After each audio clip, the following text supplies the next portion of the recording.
Iron deficiency revision of iron deficiency anaemia most common છે ઇન્ડિયામાં.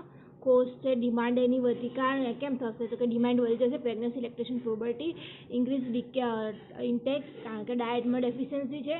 Lose વધી જશે કારણ કે મેન્સ્ટ્રુઅલ બ્લીડિંગ અને ક્રોનિક એક્યુટ બ્લડ લોસ અને અબ્ઝોર્પ્શન માલ અબ્ઝોર્પ્શનના લીધે થાય.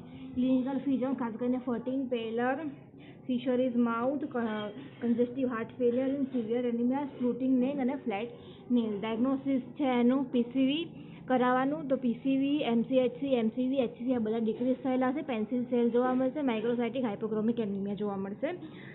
બીજું છે આયર્નની પ્રોફાઇલ જોશું તો શું કહેવાય, serum iron, transferrin, serum iron level, transferrin, ferritin આ બધા ડિક્રીઝ થયેલા છે. ટોટલ બ્લડની કેપેસિટી વધેલી હશે. બોન મેરોનું જોશું તો સેલ પ્રોલિફેકેશન બોન મેરોનો વધી ગયેલો હશે. ટ્રીટમેન્ટ જોશું કે કરસ્પોન્ડિંગ શું કહેવાય કરેક્ટ કરવાની, કરસ્પોન્ડિંગ ડિસીઝ જેના લીધે એનિમિયા થાય છે એ એક સમૂહ કરવાનું. બીજું છે કે આયર્ન સપ્લિમેન્ટ આપવાનું. એમાં છે ફેરસ ગ્લુકોનેટ કે 39 mg છે. બીજા બધા 39 થી 150 mg સુધીના મળે છે. ફેરસ ફ્લોરાઇડ અને પોલિસેકેરાઇડ ફેરસ.